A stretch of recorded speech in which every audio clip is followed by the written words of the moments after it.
Salam Malaysia Madani, you're watching Malaysia Tonight with me, Berita RTM. Our headlines this evening. EPF urged to increase domestic investment to 70%.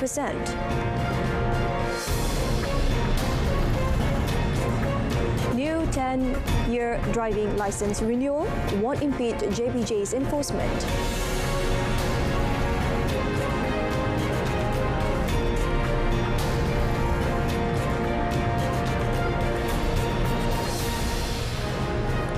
Prime Minister Datuk Seri Anwar Ibrahim has called on the Employees Provident Fund (EPF) to increase its domestic investment to 70% this year compared with 64% last year.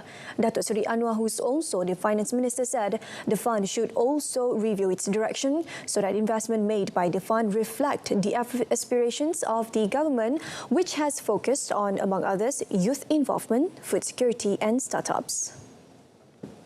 In his keynote speech at the officiating of Menara KWSP in Kuasa Damansara today, the Prime Minister added domestic investments should follow the present needs of the country and people.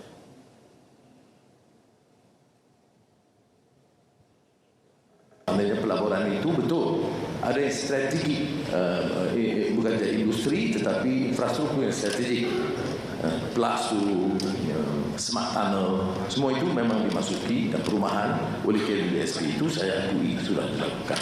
Tapi saya di mana setelah bincang dengan rakan-rakan dalam di KWSP dan Khazanah, harus ada cari halal tuju baru untuk tentang mencari juga ruang dan pendekatan untuk mengajak anak-anak muda dalam kegiatan mereka, startups yang juga memerlukan sedikit banyak kepakaran daripada hanya menumpukan pelaburan besar. Hence, the Prime Minister wants the investment panel of the fund to be professional and not be influenced by their superiors so that the benefits can be enjoyed by the people. The EPF, which has assets worth 1 trillion ringgit, was also advised to manage its affairs with good governance and integrity. Meanwhile, for the sake of EPF contributors' future, the government has taken an unpopular decision to no longer allow special withdrawals from the fund. Datuk Seri Anwar said the EPF is a statutory body entrusted with a big responsibility of protecting contributors' savings, and it has to keep to this objective. Datuk Seri Anwar believed the issue of special EPF withdrawals would be played up in the 6 state elections due to this year, but this did not prevent the government from remaining firm on its decision.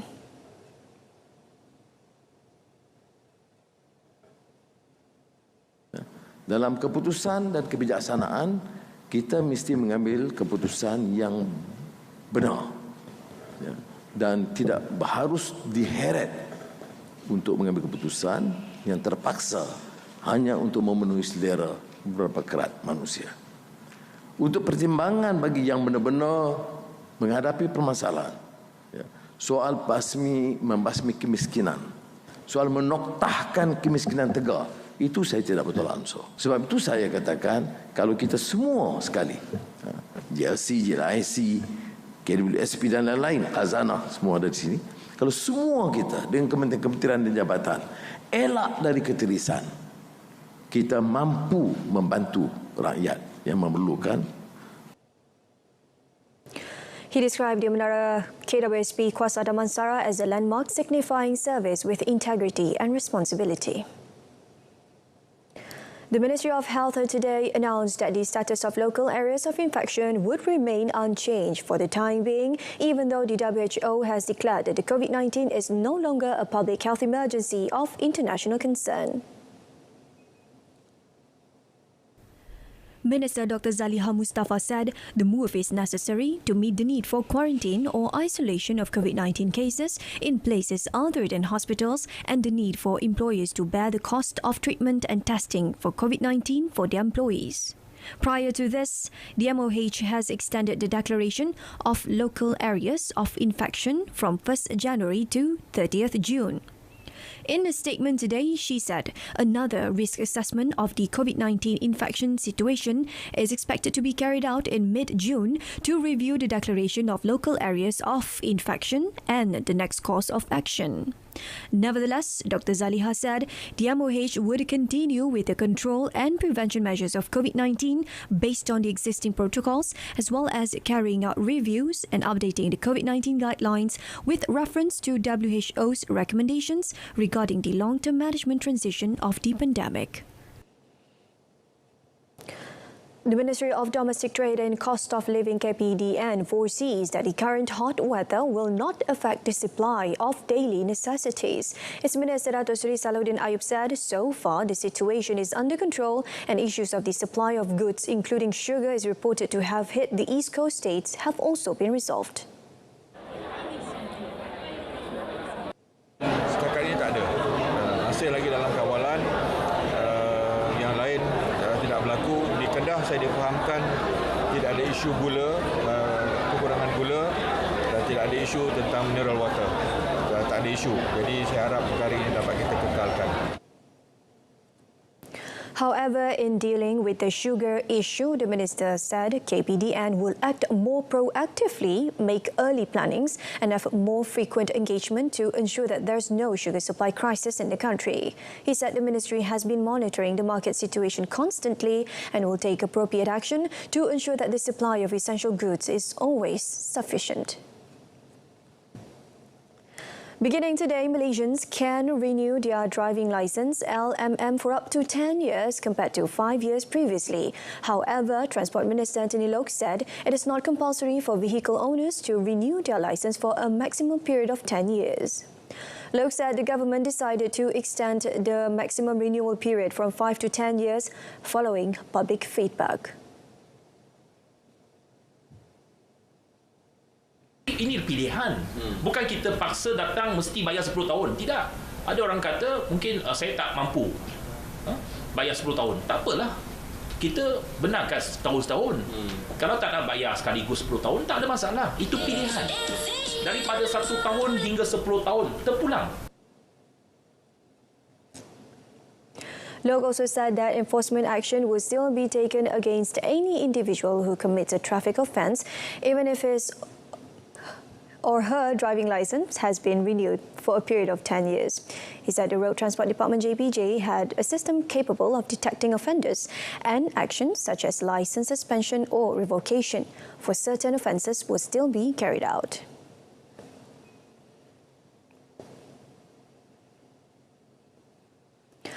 Police crippled 2 drug trafficking syndicates following the seizure of various drugs worth around 275,000 ringgit and the arrest of 9 suspects, including 6 foreign nationals.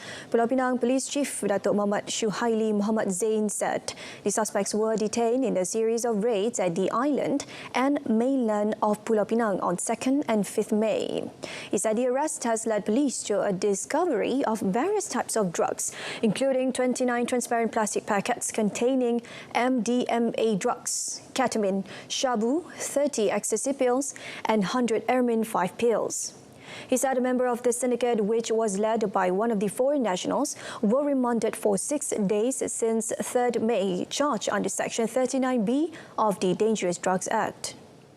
Datuk Muhammad Shuhaili also said that police have arrested 4 people, including 2 who previously borrowed from loan sharks for threatening victims of another loan shark by burning their cars and splashing paint on their vehicles. He said the 2 male suspects who were borrowers were believed to have been forced by loan sharks to harass other borrowers in order to settle their debts. He added that 3 suspects were remanded for 7 days, while the 4th suspect was remanded for 4 days until 10th May. In Kajang, an e-hailing driver and his friend were today charged with the murder of a businessman whose body was found inside a luggage bag in a ravine in Hulu Langat. J. Devon, 41, and his unemployed friend S. Hariharan, 22, nodded to acknowledge the charge, which was read out before Magistrate Nik Siti Norazlini Nik Muhammad Faiz. The 2 were jointly charged with murdering Muhammad Usman Chan Bacha, 41, on the slopes of the 27-metre deep ravine along Jalan Sungai Tekali, Batu 14, Hulu Langat, between 12:45 p.m. on 26 April and 6:40 p.m. on 28 April.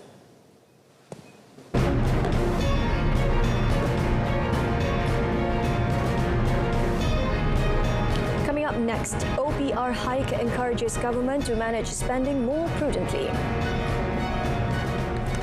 Bank Negara Malaysia BNM decision to raise the overnight policy rate OPR will encourage the government to manage the national expenditure prudently. Commenting on the central bank's decision to raise the OPR by 25 basis points to 3.0% last week, Economy Minister Rafizi Ramli said that the OPR hike will increase the cost of loans. Thus, inadvertently, the government will have to manage its expenditures more efficiently. Rafizi said the OPR hike is one of the instruments used to control the cash flow in the economy. Sebab itu, Bank Negara mempunyai tanggungjawab itu untuk melihat unjuran bekalan wang dan juga dasar mata wang kita untuk tempoh yang panjang. Kalau OPR dinaikkan, secara tidak langsung dia juga memaksa kerajaan untuk belanja dengan lebih baik dan berhikmat kerana kos untuk kita berhutang itu lebih tinggi. Acknowledging that the OPR hike also has an impact on the people's cost of living, he, however, said that the move needs to be viewed from a bigger perspective, including in terms of strengthening the national currency.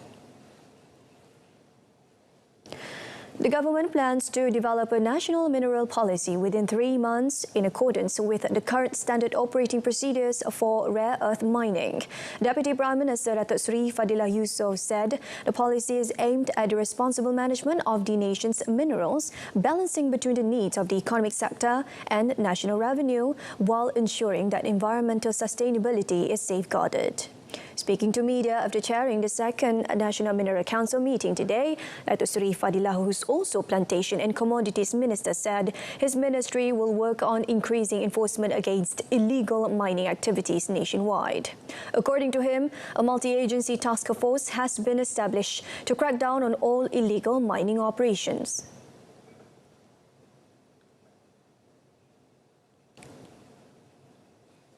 Ada 60. Sekarang ni task force telah diwujudkan di antara kajian persekutuan, agensi persekutuan dan juga kajian negeri, dan ianya akan melibatkan keseluruhan agensi. Maknanya it cut across agensi, termasuklah polis, custom and so on akan terlibat bersama di samping jabatan mineral, hutan, tanah dan sebagainya. So kita perlukan kerjasama bersama dengan kajian negeri untuk pastikan penguatkuasaan ini akan dijalankan dengan secara efektif. The Silver Valley Technology Park SVTP in Perak will see the construction of a 40 million ringgit zero waste facility mineral processing plant, which will start operations in 2024. Menteri Besar Datuk Seri Sarani Mohamad said the processing plant, owned by Jinjing Silicon Technologies Sendirian Berhad, marks the beginning of the development initiatives at SVTP, including intermediate and downstream processes. Earlier, the Menteri Besar officiated the groundbreaking ceremony for the project, which is a collaboration between the Perak State Development Corporation, PKNP, and Jinjing Silicon Technology in Cemor. He said the investment from Jinjing Silicon Technology, worth 100 million ringgit, will also create new momentum to develop intermediate and downstream activities and revolutionize the value chain as a whole. Kelancaran proses transformasi bahan mentah kepada separuh siap, pengoptimuman logistik dan pengukuhan kapasiti pergudangan yang didorong oleh sumber mineral yang banyak, terutamanya silika, bakal menarik pelabur-pelabur di negeri, pelabur-pelabur di peringkat domestik dan juga antarabangsa. The factory, which is expected to start operations in the third quarter of 2024, will offer about 500 new job opportunities to the people of the state.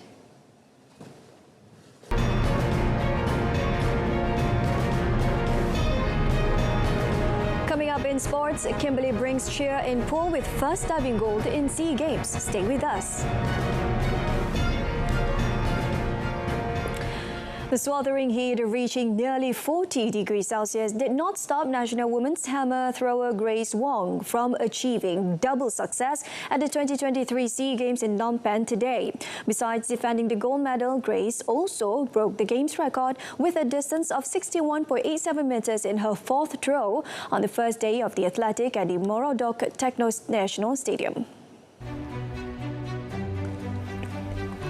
Even sweeter, the success of the athlete from Sarike was also celebrated by compatriot Nurul Hidayah Lukman, who clinched bronze with a throw of 49.61 meters, while the silver medal was won by Minkamon Kompun from Thailand with 57.86 meters. The 23-year-old said that undergoing training in Chengdu, China for almost 3 months really helped her to clinch her third personal goal at the SEA Games. Happy jugalah sebab sebelum ni training kat China kan. Thank you MSN, thank you semua LCM, everything KOM. Training kat China is so like the weather is not same dengan weather di sini.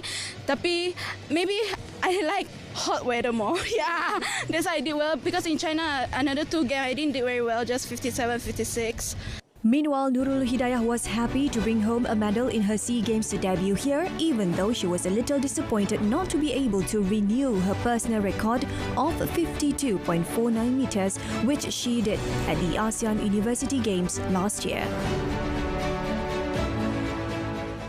Meanwhile, not even the glare of the sunlight nor her low level of difficulty could stop young diver Kimberly Bong from bagging a surprise gold in the women's 3-meter springboard individual at the Morodok Techno National Aquatic Centre. The 20-year-old attributed those two factors to her failing to at least equal her personal record of 280 points after managing to accumulate 276.30 points from the 5 dives today. However, the Sarawak-born diver is elated with the result, which enabled her to clinch her first gold medal at the Biennial Games since her debut at the 2017 edition in Kuala Lumpur.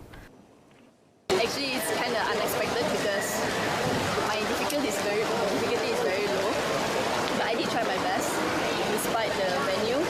So certain dives macam tak nampak air, tak nampak the spot dibuka, a bit silau. I did try my best, so yeah, I think I'm quite happy with the result lah.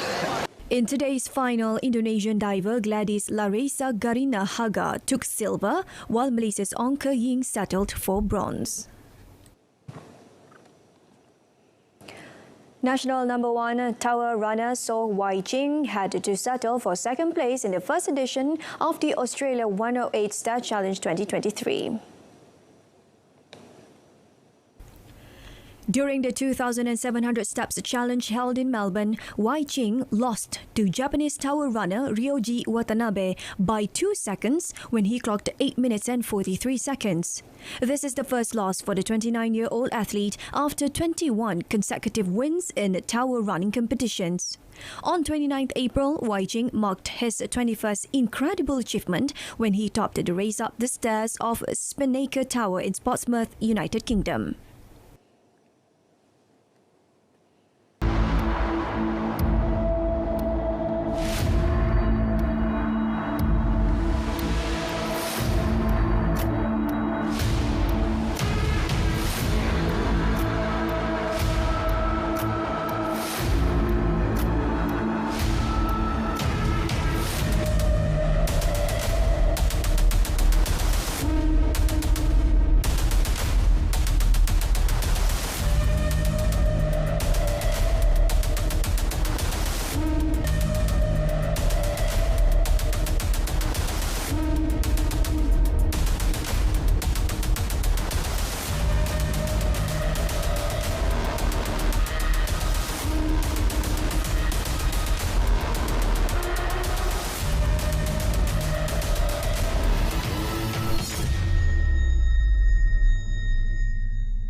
Alright, so that's it from us this evening. In our top story, EPF urged to increase domestic investment to 70%. Join us for updates at noon at 12:30 tomorrow. We leave you with the impossible statue, which is now on display in Stockholm. The 500 kilograms, 150 centimeters tall stainless steel statue, made using the latest advances in AI and precision manufacturing, builds on works by artists such as Michelangelo and August Rodin. I'm Shuhaida Arifin. Thank you for watching.